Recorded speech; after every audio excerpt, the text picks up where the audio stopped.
Es geht zu viel um Sex.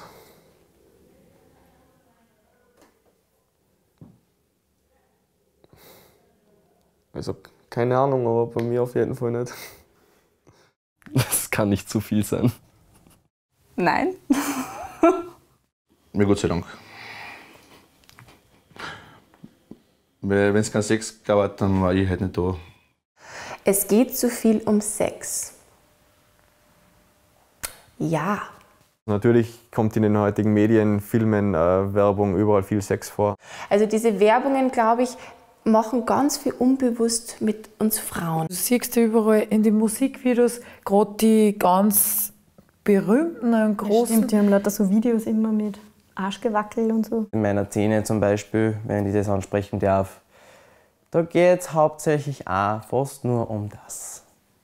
Sex Sales, also das nutzen, glaube ich, sehr viel Bereich, also ja, Medien, Werbung. Weil manchmal schaut man nicht, was gerade rennt im Fernsehen und dann rennt der Kleine vorbei und weiß zwar nicht, um was geht, aber trotzdem sehen sie es schon. Ne?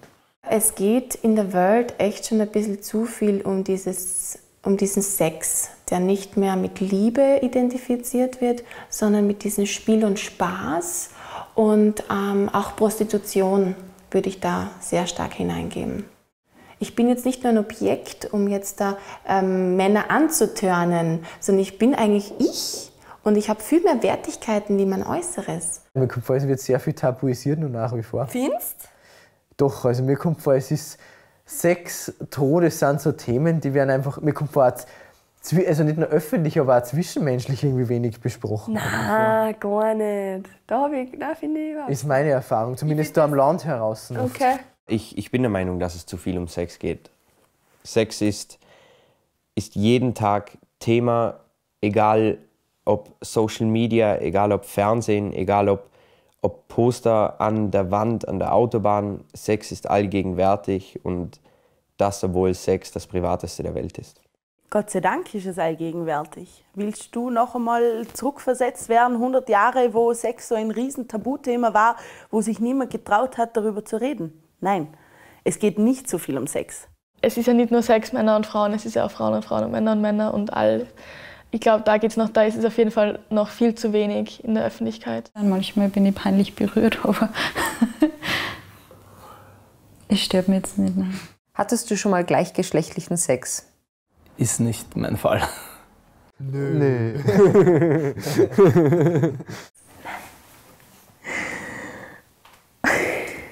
Ja, und es war recht lustig. Ja, ab und zu. Ja, so halb, aber nicht so richtig. Also ich lebe seit 7 Jahren in einer lesbischen Beziehung. Hatte ich schon. Na, interessiert mich nicht. Wir ja sicher nie haben. Nein, I never and I will never do it. Ja, und es taugt mir. Ja, hatte ich schon mal. Das war mit 18. Das war in einer Zeit, wo ich eben sehr viele Frauen kennengelernt habe, die eben hauptsächlich lesbisch waren. In diesen Kreisen habe ich mich dann eine kurze Zeit dann eigentlich auch bewegt, was für mich ganz interessante Selbsterfahrung einfach war. Nein. Wieso lässt du das so? Nein. Sei ehrlich. Ja, naja, bisschen. Da war ich noch jung. Nein, ich glaube nicht, dass es passiert. Wissen tue ich es nicht. Ich hatte auch noch keinen gleichgeschlechtlichen Sex und ich denke auch gar nicht daran derzeit. Und ich frage mich, ob mich die Gesellschaft dazu prägt, dass ich sage, nein, das will ich nicht. Oder ja, ob es mich wirklich nicht interessiert. Hattest du schon mal Sex mit mehr als einer Person? Ja. Ja? Hast du ja gesagt. Also gleichzeitig? Double Penetration heißt das. Na, wir hatten es schon zusammen. Ja. Wir haben das ausprobiert. Ja. Es ist irrsinnig anstrengend. Nein, wie ist das? Anstrengend. Oh Gott. War das spannend für dich? Na, definitiv nicht. Entschuldigung, das erinnert mich an eine Wette unter Freunden.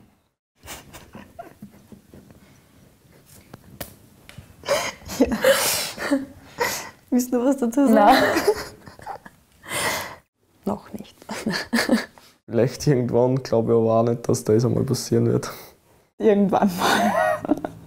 Hast du schon mal bewusst sexuelle Enthaltsamkeit praktiziert? Nein. Es ist mir auch nie in den Sinn gekommen. Also so auf Sexfasten halt. Ja, klar. Ja, ist leibend, wenn es vorbei ist. Nein, leider nicht. Also bin ich zu schwach dafür.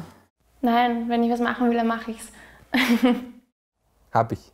Ich habe sexuelle Enthaltsamkeit praktiziert, als ich damals nach dem Studium psychisch erkrankt bin und ich gemerkt habe, ich brauche die Zeit für mich und erstmal mich neu zu ordnen. Da habe ich wirklich gesagt, ich will das jetzt erstmal nicht. Und dann wollte ich es auch nicht, aber als es dann wiedergekommen ist, Hollari. Ich glaube, es kann auch eine gewisse spirituelle Übung sein, um vielleicht näher zu sich zu kommen. Weil ein Ort von Masturbation oder auch von Sexualität, zwischenmenschlicher Sexualität, dient auch oft als Ablenkung vor eigenen Problemen oder vor tiefer liegenden Bedürfnissen, die vielleicht immer überdeckt werden von dieser Art von Ablenkung. Ja, die letzten 5 Monate. Ich bin sehr stolz darauf. Ja. It's about my religion. I thought about it. I prefer to have just one partner that I love and live all my life with it. It's, from my way, I like to live in this way. Nein, ich bin keine Pfarrer. Hast du dich schon einmal selbst befriedigt? Nein, ich bin der einzige Mensch, der das noch nie getan hat. Gott, bitte wer nicht, ich bin 20, hallo. Ich glaube, jeder kommt dann irgendwann einmal drauf in einem gewissen Alter, dass sich da unten was regt und dass man damit zum Spielen anfängt. Also das ist, finde ich, normal. Ja, man lernt sich selber zuerst kennen, bevor sein Instrument in der Praxis auslegt. Hast du dich schon mal selbst befriedigt? Das ist ein spannendes Thema, weil das wollte ich nie. Und mein Ex-Freund hat mich da nicht gedrängt, der hat jetzt aber immer wieder gefragt, warum machst du das nicht, warum tust du das nicht. Und dann habe ich gedacht, ja, eigentlich stimmt, warum probiere ich es nicht? Und das hat mir wirklich nicht gefallen.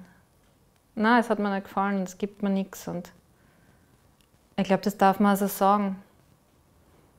Also für mich fehlt da jemand und etwas. Und für mich ist Sex eben nicht nur die Befriedigung, sondern dieses Miteinander, dieses Gemeinsame, dieses Körper an Körper. Und deswegen gibt mir Selbstbefriedigung wahrscheinlich nichts. Hast du schon mal Sexspielzeug verwendet? Ja, habe ich und das gefällt mir.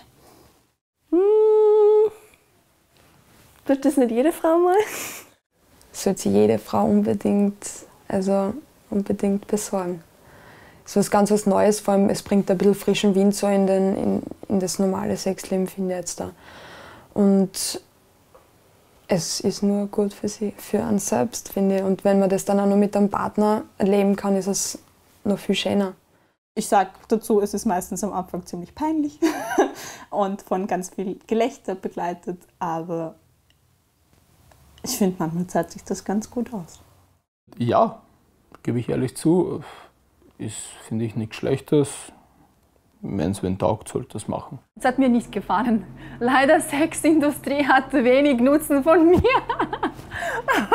Ich stehe nicht auf so ein Zeug. Aber der Shades of Grey, der hat mich schon ein bisschen inspiriert. Also mehr wie ein Vibrator war da jetzt noch nie in dem ganzen Gespiele drinnen im Endeffekt. Also Sexpuppen, das war jetzt nichts für mich, oder? Aber ich habe mich damit gar nicht so auseinandergesetzt, was da sonst noch so alles gibt. Hattest du schon mal Sex an einem öffentlichen Ort? Ja. Hast du mal Sex zu Hause? Fragen wir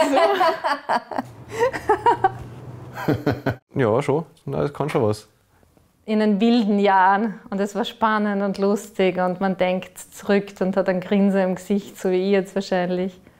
Und es ist was Schönes. Und das soll jeder, diese Erfahrung muss jeder machen, glaube ich. Wo?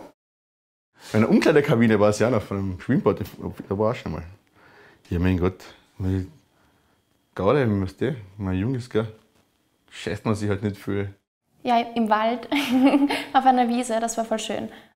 Im See. Kann man nachholen. Pornos sind für dich. Sind für mich eine Dienstleistung wie jede andere auch. Also die ihre Berechtigung auf jeden Fall in der Gesellschaft haben, meiner Meinung nach. Auch ich konsumiere hin und wieder Pornos. Ein kleines Vergnügen im Geheimen. Ganz was Normales, finde ich jetzt nicht schlimm. Früher habe ich gern Pornos geschaut. Jetzt finde ich es irgendwie fad. Ich finde es wirklich schade, dass es keine sexuell anregenden Pornos für Frauen gibt. Weil die Pornos, die existieren, sind hauptsächlich anregend für Männer. Die Art und Weise, wie dort Sex gehandhabt wird und wie die Frauen dort meistens hingestellt werden, als Sexobjekte dargestellt werden. Und das finde ich ein bisschen schade. Ich glaube, ein bisschen Common Sense ist, dass halt durch Pornos natürlich ein Bild gezeigt wird, das in erster Linie, wie soll ich sagen, die Frau als Sexsklavin und Männer dominiert darstellt. Das jetzt überhaupt nicht mein Beweggrund ist, sowas anzuschauen. Es hat natürlich eine luststeigernde Wirkung, aber die ist für mich nicht grundsätzlich durch dieses Machtverhältnis Mann-Frau oder sonst was gegeben. Ich finde sie jetzt nicht ekelhaft oder so, aber ich glaube halt, dass man ein weniger gestörtes Verhältnis zur Sexualität hat, wenn man darauf verzichtet. Weil es schon irgendwie auch süchtig machen kann irgendwo. Teilweise ist es einfach nur krank, was gefilmt wird, was da gezeigt wird. Wie falsch es auch dargestellt wird, komplett entfremdet von der Realität. Ein Problem, glaube ich, hat man dann, wenn man ohne Pornos näher mehr zum Höhepunkt kommen kann oder grundsätzlich das als Realität oder als wie es sein müsste annimmt. Aber für mich ist es grauslich ekelhaft und für meinen Partner Gott sei Dank auch. No, ekelhaft ist das nicht, ganz ehrlich. Ich schaue auf öfter mal einen Heteroporno an. Oh, du schaust da nur auf den Baum? Ja, ich weiß nicht, ich empfinde das als sehr männlich, wenn eine Frau. Aber ich selber würde es nicht machen, das ist voll merkwürdig. Ein One-Night-Stand ist für dich? Also in einer Beziehung ist ein One-Night-Stand für mich nicht möglich. Aber ich denke mir, wenn man Single ist, dann kann das durchaus passieren. Also Ja, Sicherheit, ne? ja. Ja, sicher lustig. Eine langfristige Beziehung gibt mir mehr wie ein One-Night-Stand. Es ist halt ein schöner Abend oder eine schöne Nacht, aber die Qualität ist nicht die gleiche. Ein, zweimal sicher, ja. Zweimal. Das ist unmöglich und erst recht nicht beim ersten Date. Ist etwas, das hin und wieder mal vorkommt und da es ja offensichtlich nur bei einer Nacht bleibt, nicht so prickelnd ist. Für mich sind das eher, wenn irgendwie so Rauschgeschichten. Ja, wenn es passiert, passiert. Wenn es passt, passt's. Ganz ehrlich, ich hatte schon One-Night-Stands und ich empfand die alle als total unangenehm. Besonders danach und irgendwie hat mir das alles überhaupt nichts gegeben. Na. Brauche ich nicht. Aber wenn es vorkommt, dann ist es kein Drama, glaube ich.